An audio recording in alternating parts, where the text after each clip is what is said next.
Salam uşaqlar. Bugün OTK 9-cu siniflər üçün keçirilmiş imtahan suallarına və izahına baxacağıq. İlk sualdan başlayaq. 70 dərəcəli bucağa qonşu olan bucağı tapın. Qonşu bucaqların cəmi 180 olduğu üçün 180-dən 70-i çıxacaq. 110 dərəcə. Doğru cavab Y. İkinci sualda AOD və BOD. AOD bucağına biz bir alfa, BOD bucağına bir beta desək, bu bucaqların fərqi 30 dərəcədir deyir. Bu bucaqların cəmi də 180 dərəcə olmalıdır. Tənliklər sistemi kimi tərəf-tərəfə toplasaq, betalar islah 2 alfa 210 olar. Alfanın da qiyməti 105 olar. Və bizdən istədiyi BOD bucağıdır. BOD bucağı BOD bu bucaqdır. Bizdən BOD, üzr istəyirəm, BOC. BOC bucağını istəyir. BOC bucağı bu bucaqdır, yəni alfanın qonşusudur. O da alfa, yəni 105 dərəcə olacaq. 33. Əvvəlcə 9-da 50-ni biz 50-ni 9-a böləndə 5 tam 9-da 5. Bundan 3 tam 3-də 1-i çıxsaq, 3 tam 3-də 1-i də 9-da 3 yazsaq, 2 tam 9-da 2 alaraq, bu da 2 tam 4-də 2 deməkdir. Yəni A 2 tam 4-də 2, o zaman A da 2 olacaq. 12-nin natural bölənləri çoxluğu A-dır. A yəni 1, 2, 3, 4, 6, 12'dir. 12'dən kiçik sadə ədədlər çoxluğu isə B-dir. Yəni 2, 3, 5, 7 və 11'dir. Bunların kesişməsi 2 olacaq, 3 olacaq, başqa kesişməsi yoxdur. Yəni sayını soruşursa 2 dənə. 7-yə böldükdə natural qismətdə 4 alınan ən böyük natural ədədi tapın. A ədədini 7-yə böldükdə natural qismətdə 4 alınırsa, qalıq ən böyük olmalıdır ki, bölünən ən böyük olsun. Qalıq da həmişə böləndən kiçik və ən böyükləri isə 6 olsun. O zaman A-da 7 vur 4 plus 6, 28, 4 ilə cəmi də 34. Doğru cavab B olacaq. 36. Kesişməsi boş olmayan A və B çoxluqları üçün iştiqlənmiş hissədə olan elementlərin sayına uyğun ifadələri tapın. Bu iştiqlənmiş hissə A fərq B, burada B fərqi olduğu üçün 1 doğrudur. NA plus NB. NA-da bu hissədir, NB-də də bu hissədir. Yəni fikir versə bu hissə 2 dəfə olur. Buradan birini çıxanda bu birləşməni verir uşaqlar. Yəni iştiqlənmiş hissəni vermir. Ona görə 2 yanlışdır. NA birləşmə B hamısı deməkdir. Hamısından kesişməsini çıxsaq, bəli, yalnız qıraqlar olar. Ona görə doğru cavab 1-3-dür. 1-3, yəni D variantı olacaq. Burada doğru cavabımız. Növbəti 37-ci suala baxaq. 3 tam 4-də 3, 4-də 15-dir. Vurulsun 15-də 8. Bunlar ixtisar gedir, bununla bu gedir. Birinci 2 oldu. 2 tam 6-da 1, 6-da 13'dür. Vurulsun 26'da 3'dür. Burada da bunlar ixtisar gedəcək burada 2, bunlar ixtisar gedəcək burada 2, surət 1, məxrəc 4, 2 plus 4'də 1, yəni 2 tam %25. Doğru cavab B-dir. 1 kilogram 1 ton neçə faizdir? 1 kilogram 1 ton 1000 kiloqramdır. Faizini ifadə edəndə 100'ə vuranda bu eləyəcək 0,1. Doğru cavab D variantı olacaq. 39'da alfanın beta'ya nisbəti 2'nin 7'ye nisbəti olarsa, onda alfaya 2K, beta'ya da 7K deyəcəm. Və burada beta olmalıdır. O zaman bunların cəmi 9K 180 isə K'nın qiyməti 20'dir. Bizdən nəyi soruşur? Beta'nı tapın. Beta neçədir? Beta 7K'dır. Yəni 7'ni 20'ye vursam 140 dərəcə. Doğru cavab burada 140 olacaq. Növbəti. AM parçasının orta nöqtəsi N. AM parçasının orta nöqtəsi N. NK parçasının orta nöqtəsi M. MB parçasının orta nöqtəsi K olarsa AN-in NB-yə nisbətini tapın. Bəli, şagird burada doğru qeyd olub. Yəni AM parçasının orta nöqtəsi olduğu üçün bura X, burada X deyirik. Və deyir ki, NK parçasının orta nöqtəsi, onda bura X olduğu üçün burada X olacaq. K nöqtəsi isə MB parçasının orta nöqtəsi olduğu üçün burada X olar. AM parçası X-dir, Yəni B parçası 3x-dir. X-lər ixtisar getsə 1-in 3-ə nisbəti olar 40-cı sualda. Bizdən ifadənin qiymətini tapın. Ortaq vuruq hər birində olan 11,3-ü çıxarsam, qalar 7,2 plus 2,8. Bu cəm bizə 10-u verər. Onu da 11,3-ə vuranda 113. Doğru cavab 41-də B olacaq. 42-ci sual. A, B və C müsbət ədədləri üçün verilib bizə 3A, 4B, 5C. Biz bu ifadəni A, B, C-nin əmsalı 3, 4, 12, 5, 12 ilə 5, 60. Biz bu ifadəni 60K-ya bərabər eləsək, o zaman A-nın qiymətini 20K, B-nin qiymətini 15K, C-nin də qiymətini 12K taparıq. Bizdən istənilən ifadə B plus C, yəni bunların cəmi 27K eləyir.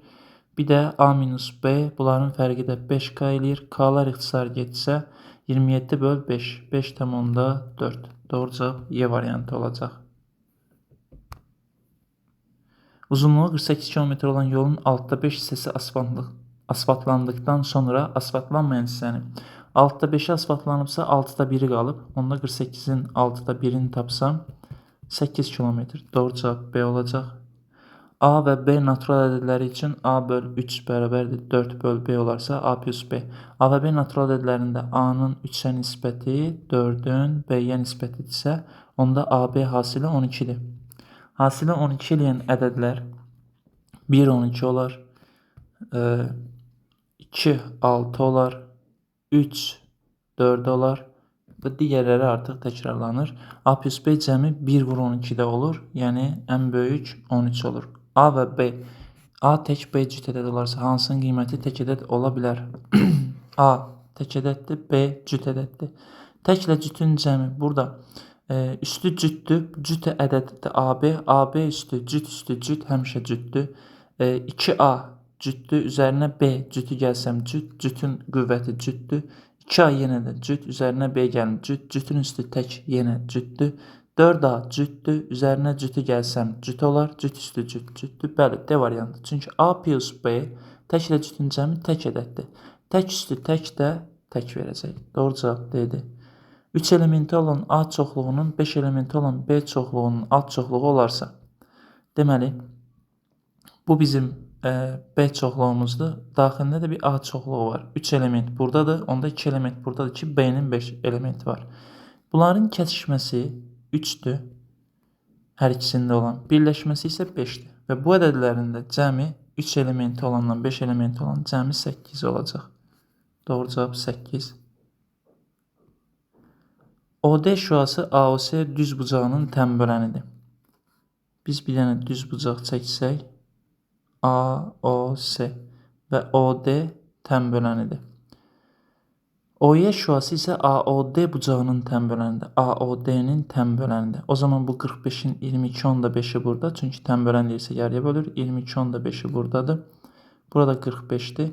Bizdən deməli burada OY şüası budur. Bizdən soruşur COY bucağı budur. 45 ilə 22,5'in cəmi. Bəli, 67,5 olacaq. Doğru cavab. 48'də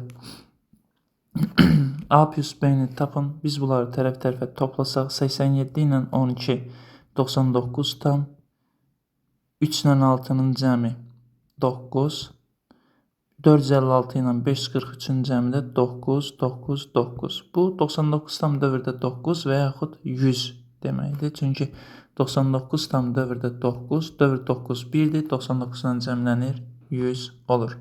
Uyğun tərəflər perpendikulyar olan iki bucağın dərəcə ölçüləri nisbətdə bu olarsa kiçik bucağı tapın. Uyğun tərəflər perpendikulyar olan bucaqlar ya bərabər ya cəmi 180'dir. Lakin fərqi nisbəti 7/8 veribsə, onda bu bucaqların cəmi 180'dir. Alfaya 7K, betaya da 8K deyəcək. Bunların cəmi olan 15K-nı 180'ə bərabər eləyəcəm. Buradan da K-nın qiyməti 180 böl 15. 180'i də 15'ə bölsək 12 dərəcə alarıq. Bizdən kiçik bucağı soruşur. Kiçik bucaq 7K-dır. 7'ni də 12'yə vursam 84. Doğru cavab 84 olacaq. 60 ədədinin 60%-i A. Yəni A 60'ın 60%-i 36'dır.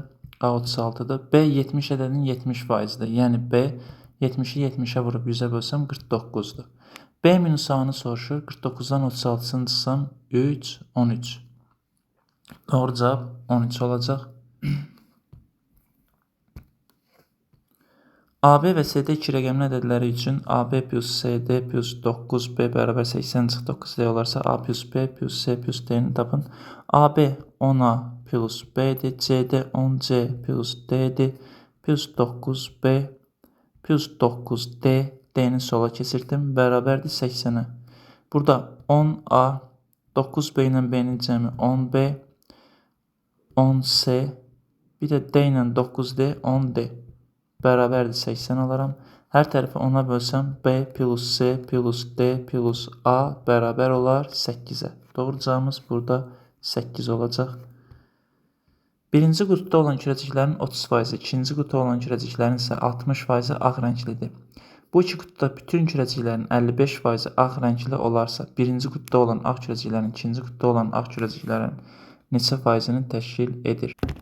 Deməli, uşaqlar burada birinci qutuda olan kürəciklərin deyir ki, deməli 30%. Birinci qutuda x varsa 30%, 0.3x-i ağdır. İkinci qutuda olan kürəciklər y varsa onda 0.6 y ağdır. Bu iki qutuda olan bütün kürəciklərin 55% ağdır. Yəni bu iki qutuda olan kürəciklər x plus y-dir. X plus y-in 55%, bunu 55'e vurub 100'e bölsəm bərabər olmalıdır. Bütün ağlarda 3x plus 0.6 y-dir. İndi 5'e ixtisar aparsam, burada 20, burada 11 və bunun məxrəcinə 1 deyib çarpaz vursam 11x plus 11y bərabərdir. 20'ni 3'e vursam 6x plus 12y. Bax 20'ni də bura vurdum. Bu sola keçsə, burada 11x-dən 6x 5x. Bunu sağa keçirsəm 12y. Y bərabərdir 5x alaram. İndi bizdən nəyə soruşur? Birinci qutuda olan ağ kürəciklər ikinci qutuda olan ağ kürəciklərin neçə faizidir? Yəni bizdən soruşduğu 3x böl ağ ikinci qutuda 6y vur 100. Bizdən bunu soruşur. Bu da bunlar ixtisar getsə x böl 2y vur 100 alaram. Burada da x böl y-in yerinə 5x yazsam 2 vur 5x və faizlə ifadə edəndə 100'e vurmaq lazımdır. 100'e vuranda da bunlar 10 bundan gedər. 100'ü 10'a bölsəm 10% alar. 53. Deməli bizə alfanı 20 dərəcə verib, betanı verib 80 dərəcə və bizdən nəyi soruşur? Qamma bucağını soruşur. Biz buranı bu formada uzatsaq belə bir karandaş olar. Bura 20-dirsə, alfa 20-dirsə, onda bu bucaq 180 çıx 20, 160 dərəcədir. Betanın dərəcə ölçüsünü 80 verib qammanı soruşur. Bu 3 bucağın cəmi 360 olmalıydı. Onda 160 dərəcə ilə bu betanın cəmi, yəni 80'in cəmi 160, 80, 240'dır. Plus qamma bərabərdir 360'a. Buradan da qammanı 120 dərəcə tapırıq. 54-cü sual. Diaqramda A və B ədədlərinin sadə vurulan sayı verilmişdir. Əbəbu tapın. A ədədində 2'dən 5 dənədir. 2 üstü 5 vur. 3'dən A ədədində 4 dənədir. 3 üstü 4. B ədədində 2'dən 3 dənədir. 2 üstü 3. 3'dən 7 dənədir. Əbəb olanda hər birində olan az sayda olanı 2 üstü 3 götürüləcək. Bir də 3 üstü 4 götürüləcək. Yəni 2 üstü 3 8, 3 üstü 4 81. Bu da 648. Doğru cavab 648 olacaq. Və nəhayət 55-ci suala baxaq. Burada alfanı 150 verib, bu 150 dərəcədir və bizdən betanı soruşur. Bu şəkil üçün, bu şəkildə bu alfa ilə betanın cəmi 90 plus 180 idi. Bu şəkil qıraqda göstərsəm və bu formada olan bir şəkil idi. Bu iki bucağın cəmi 180 plus bu alfa bucağı idi. İndi burada 90 ilə 180-i cəmləsəm eləyəcək 270. 270-dən də 150-sini çıxsam 120 dərəcə. Doğru cavab 120. Bu qədər uşaqlar, hər kəsə vurur. Sağ olun.